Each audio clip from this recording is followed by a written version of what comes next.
કંદિલનું નામ તો મેં બહુ પહેલાં સાંભળેલું કે ભાઈ કંદિલ તો એક રેસ્ટોરન્ટ બી હતી. હું ને મારો કઝિન ઉત્કર્ષભાઈ જતા હતા શેર માર્કેટ. તો શેર માર્કેટથી તમે ત્રાસી દલાલ સ્ટ્રીટથી તમે ત્રાસી રીતે સ્ટ્રેટ બહાર આવો મેઇન રોડ પર કાલા ઘોડા જ્યાં જવાય ત્યાં કંદિલ રેસ્ટોરન્ટ હતું. ત્યાં પાઉંભાજી બી મળે ને બિયર બી મળે. મારો ભાઈ બિયર પીતો તો હું પાઉંભાજી ખાતો હતો દબાઈને. વેજીટેરિયન રેસ્ટોરન્ટ હતું. પણ કંદિલનું અમે બહુ નામ સાંભળેલું, પણ પહેલી વાર મેં કંદિલ લગભગ ભાગ્યનગરમાં જ જોઈ છે. ભાગ્યનગરમાં મોસ્ટલી તો હસમુખભાઈ બહુ પતંગ ચગાવતા હતા અને સુરતના જેટલા બી હતા, એટલે સુરતમાં તો હું કામિલને બી ગણું છું કેમ કે કામિલ બી પતંગ ચગાવતો હતો. અને પપ્પુ, રૂપલ તો બધો ગ્લવ્સ પહેરીને પતંગ ચગાવે ને પેલા કાચનો દોરા પર કાચ લગાવે ને પછી ભરતભાઈ ત્યાં ગીતા ને ભાગ્યનગરનો હંમેશા એક જાતનું રાઇવલરી હતી. તો ભરતભાઈ ત્યાંથી પતંગ ચગાવે ને પેચ લગાવે ને પછી નીચે વડારી પાડાવાળા પતંગ માટે મારામારી કરે, ભાગમ દોડી કરે અને ઢીલ છોડો ને આ કરો ને. અમારે પતંગ જ્યારે ચગાવે ત્યારે કોઈએ તો ફિરકી પકડવી પડે. તો અગર હસમુખભાઈ પતંગ ચગાવતા તો જનક હોય, એ જનક એમ કર તું ઢીલ છોડજે અને બહુ પછી હું કહું ઘસટી લેજે તો ઘસટી લેજે પાછો, ડોન્ટ બી ડ્રીમિંગ. એ જનક હોય, જિગ્નેશ હોય, પપ્પુ હિતેશ પપ્પુ હોય, કામિલ નાઝે હોય, કોઈ વાર બાહુભાઈ બી હોય. બધા જ ઘણા લોકો પતંગ ચગાવતા હતા. ઉપર પછી તમે પતંગ જ્યારે ચગાવો ત્યારે ઉપર ક્યાંથી બી ચિક્કી બી આવી જાય, કોઈના બી ઘરેથી આવે તો બધા જ ખાય. એમાં તલની ચિક્કી મોસ્ટલી ગોળ શેપની હોય ને મમરાની ચિક્કી મોસ્ટલી સ્ક્વેર શેપની હોય. પણ એમાં બી કંઈ ભરોસો નહીં.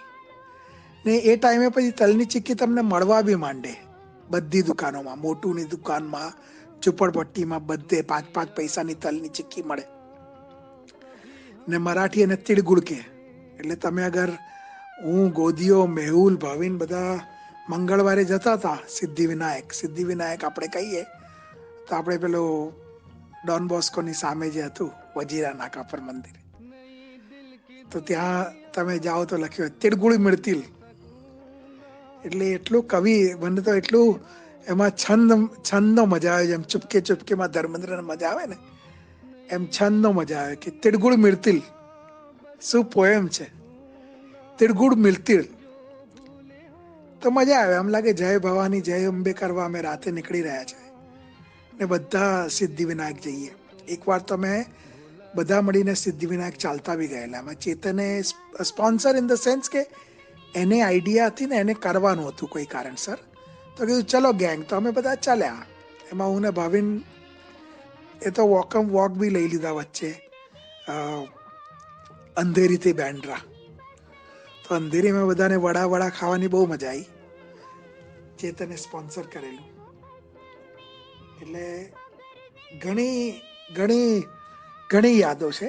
પણ કમિંગ બેક ટુ ઉત્તરાયણ, તો મને લાગે ભરત દાદાએ પહેલી કંદિલ ચગાયેલી અને ઉપર તમે દૂર જુઓ ને તો કંદિલ દેખાય તમને.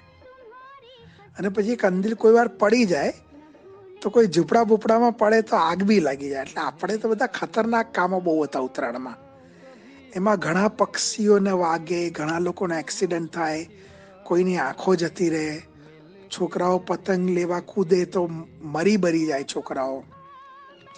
એ બધું ન્યૂઝપેપરમાં આવે. હવે એ કંઈ હિન્દુત્વની અગેન્સ્ટ હતું. એટલે મારું બી કહેવું છે કે એજિટેટ કરો, પણ એટલું ના કરો કે તમને એમ લાગે કે બધું જ હિન્દુત્વની અગેન્સ્ટ છે. એ જે ન્યૂઝ આવતા હતા રિયલ ન્યૂઝ હતા. જેમ દિવાળીમાં જે પોલ્યુશન, આપણું જે પોપ્યુલેશન છે 80 કરોડનું, અને હવે શું છે કે હિન્દુઓ બી થોડા પૈસાદાર થઈ ગયા છે બધા. પહેલાં બધા ગરીબ હતા એટલે ખાલી દિવાળીમાં દીવો લગાડી દેતા હતા. કોઈ લોકો તો ગરીબો તો એક જ દીવો ને એક રંગોળી કરે બિચારા. બધાની કીડા બહુ જ છે કે ભાઈ હું દેખાડી દઉં કે મારી પાસે પૈસા છે. એટલે પોલ્યુશનનું સચ્ચે પ્રોબ્લેમ છે. તો આજની વાત નથી, હું તો 1997ની વાત કરું છું. જ્યારે હું બહાર નીકળું ને તો તમને શ્વાસ ના લેવાય એટલું પોલ્યુશન. હું તો ત્યારે ઝૂમાં મારી ગર્લફ્રેન્ડ નેહા હતી અને ઘરે મૂકવા ગયેલો, તો ઝૂમાં એવી હાલત. તો આપણે તો કાંદીવલી બોરીવલી મલાડ એટલે તો અત્યાચાર છે હિન્દુત્વનો, સમજ્યા?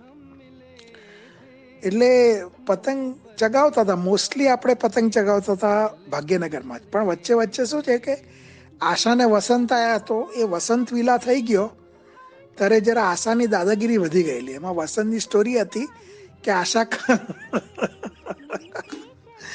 આશા કરોડોપતિની છોકરી છે. આશા ઇઝ અ બહુ રીચ માણસની છોકરી છે આશા. અને એને ડૉક્ટરના એમાં મળી ગયેલી, ડૉક્ટરની છોકરી હતી. તો લવ થઈ ગયો વસંત જોડે.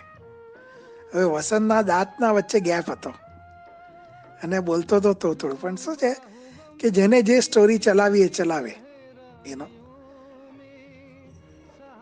એટલે હું શું કહું, મને તો કહેતા બી શરમ આવે છે. પણ છે ને ત્યારે અમને કાઢી બી મૂકતા હતા એ લોકો. એકવાર એ તો અમરીશ કુમારે એકવાર એ લોકોને બી કાઢી નાખેલા કે તમારું નથી, આ તમારું નથી, આ ટેરેસ એમ. અને એ પાણીમાં શું કરતો હતો એ બી ખબર નથી. વસંતનો કંઈ ભરોસો નહીં. એકવાર વસંતે પૂરું ટેરેસ ખોદી કાઢ્યું કે હવે ટેરેસને છે ને એકદમ હું વોટરપ્રૂફ કરી નાખીશ. એ જ નહોતો ભાગ્યનગરમાં તો આવી ગયો. તો એની ટેરેસ કોઈક વાર વચ્ચે બંધ કરી દેતા હતા મારા માટે ટેરેસ. તો પછી અમે જતા હતા ત્યાં સામેની સાઈડ ગીતામાં. તો અર્લીએસ્ટ મેમરી મારી ગીતાની છે, સંદીપ કરીને એક છોકરો હતો, ઋષિ કપૂર જેવો લાગતો હતો, એ પતંગ ચગાવતો હતો. ત્યારે તો હું 5-7 વર્ષનો હોઈશ. રફુ ચક્કર પિક્ચર જોઈને આવેલું ઋષિ કપૂરનું. એટલે એવી ઘણી મેમરી છે ઉત્તરાયણની, બધાની હશે. આ તો મેં કીધું કે જરા હું બી કંઈક કહી દઉં, 2 શબ્દ.